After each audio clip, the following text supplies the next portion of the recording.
welcome back to my channel. Hope you guys are all doing well. So in today's video I was thinking let's move away from all those concepts which we have been discussing till now.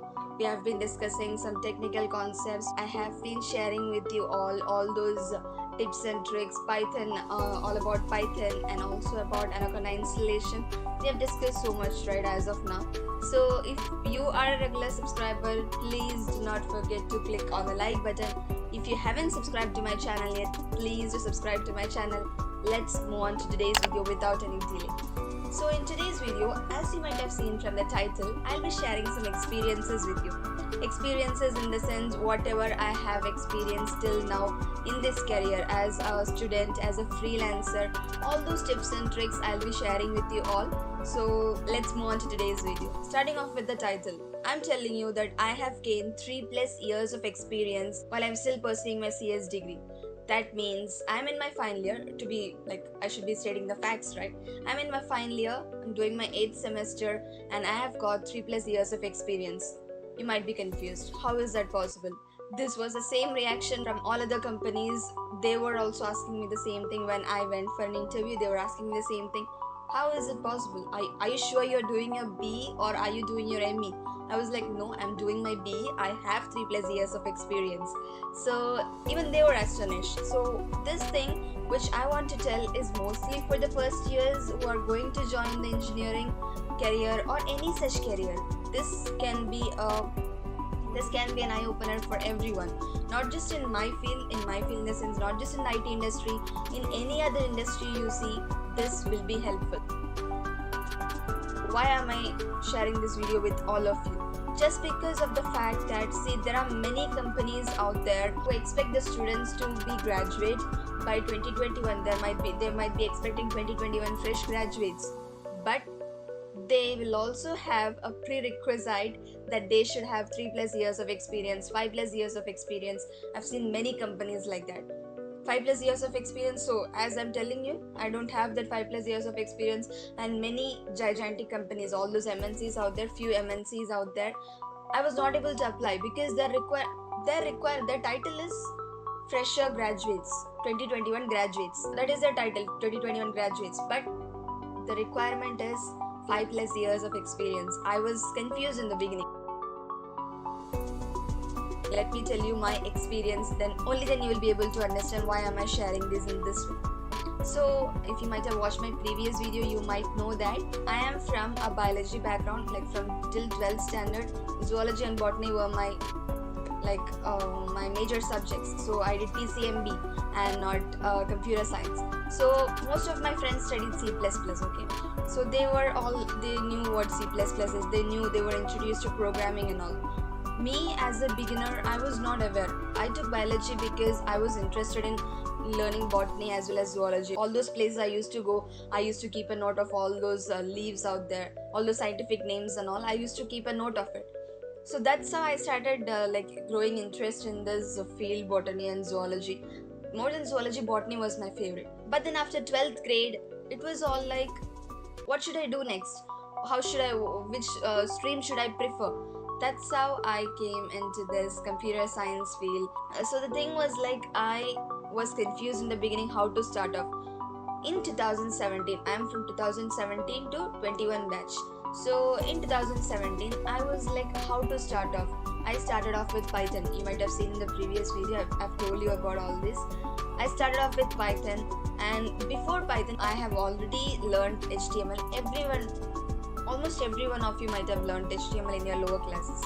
So I think in my 7th grade or 6th grade, I learned HTML, not CSS, okay, not CSS and JS and all. It was not so complicated. It was all about HTML. I learned HTML. I created websites when I was in my 8th or 9th grade, and it was all fun at that time. I was interested in coding. I never knew that, okay.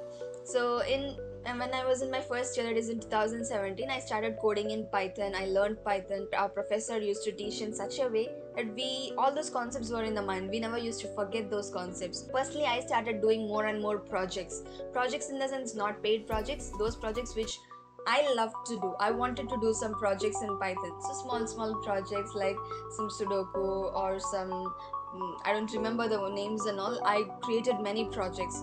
most of them I've not even uploaded in my GitHub profile.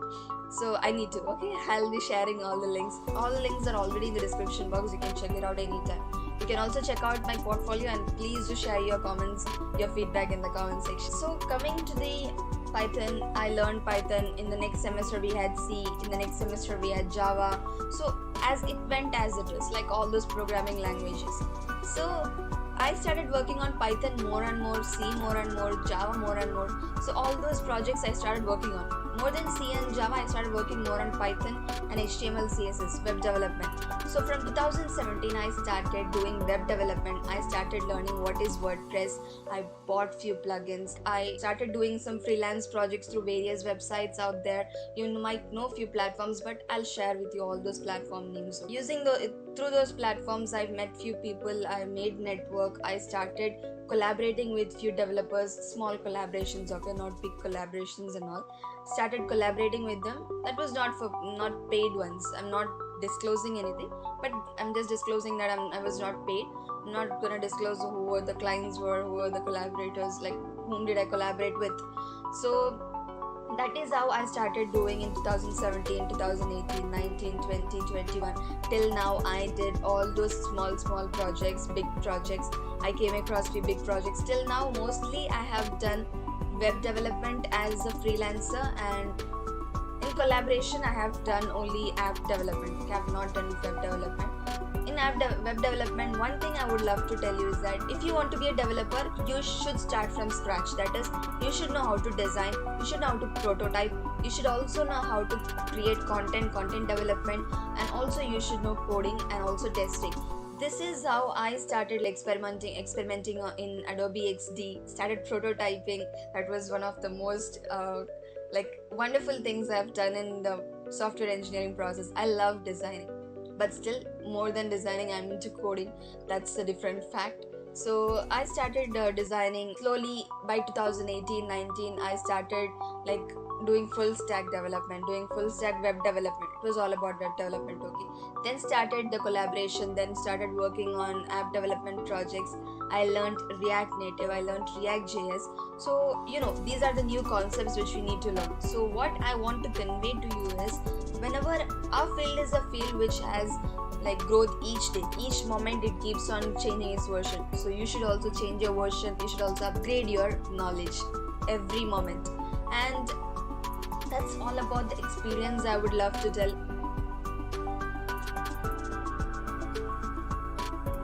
And now let me tell you how to gain this experience. So as I told you, I've got 3+ years of experience. How to gain this? Start working on projects, start helping others, start asking people to give you projects, rely on platforms. Now I'll tell you which platforms you should rely on. Freelancer, Fiverr, Upwork are the main 3 platforms which I would suggest. Start bidding on it. If you want me to share how to bid on those platforms, I'll also share that in the upcoming videos. Do comment in the comment section your opinions. If you want me to do, obviously I'll do it. So in all those platforms, start bidding. If your bid is good, if the client feels that you are experienced enough, then they'll give you the, not just experience, but your bid should be in that way, convincing way. So if it is convincing enough, then obviously you will get that project. Starting with small projects, start doing projects for free in the beginning, then go for paid projects. Then you will be a freelance full stack developer or a freelance web developer in any field. Maybe content development, maybe designing. You can be an expert, you can be a freelancer. You need not go into any company then. So I'm not saying it as a very big advantage.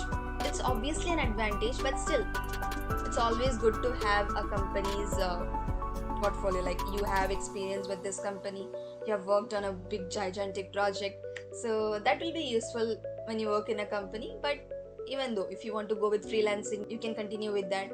It all depends on your interest. That's what matters. So as I told you, these are the platforms. If you're a designer, I would suggest Dribbble and Behance. Those are best platforms to showcase your work. People will start hiring you. Those are best platforms. Now, what are the advantages? Let me tell you what advantages do you have when you start working like this. You gain exposure. Like, whenever you start working on projects, you gain exposure. Whenever someone visits your profile, if you have a portfolio of your own, like if you have a website of your own which is a portfolio, then people will know that yeah, he has worked on few projects, he has interest. That's the first fact they'll look at. He has interest in doing projects, whatever it might be. You might be knowledge, or you might not have the knowledge about it, you might not be perfect in that, but still what they look up to is, do you have interest? So that's what they'll look upon your GitHub profile. Most of you might know, if you're getting into a company, if you're going for an interview, they'll obviously ask for your GitHub profile, right? That's because they want to know how many projects you have worked on, how much experience you have. Like, have you worked on this, or have you just learned from the books, or is it you have experience, you have experimented all those concepts in the, like you call it, right? You have theory as well as hands-on coding, right? So is it just a theory, or do you also do hands-on? That's what people look up to. So keep all these things in mind and do your best, and that's what I would love to suggest. Why I shared this video with you is, many of the people out there lack experience, and just because of lacking experience, you shouldn't be in a situation that you are out. You're not out from the game. You can still try, you can still create or work on projects. Even at least if you work on 2 to 3 projects, you can tell them that these are the projects I've worked on. I have exposure. You can show it in a portfolio too. That there comes one more concept, one more idea which I wanted to tell. That's a bonus tip, okay? Whenever you start working on a project, start off with small projects, okay? Small projects in the sense, I have shared few tips and tricks, like which projects should beginners do in the Python field, or if you want me to share HTML, I'll share HTML also. As of now, Python has been shared in my Instagram profile, do check it out.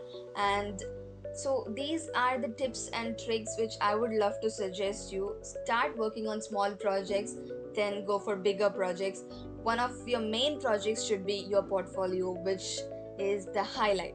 That is what most people look up to, because they don't have to view the resume, like it's all in one. They can see how your development is, they can see how your design is, they can see how your content is, how good is your English communication, writing skills are, and also they can see how good are you in the colors, all those concepts, all those things. So this is all about your portfolio. So keep doing this, keep working on projects, keep building your portfolio. I'm sure you can do your best. All the best for your future. If you like this video, do hit the like button as well as click on the subscribe button, and also click on the bell icon for future updates. If you haven't watched my previous videos yet, all the links are in the description box.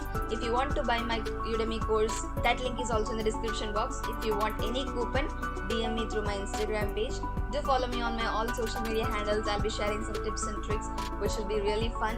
Some short tips, like when you get into some company or when you work on some projects.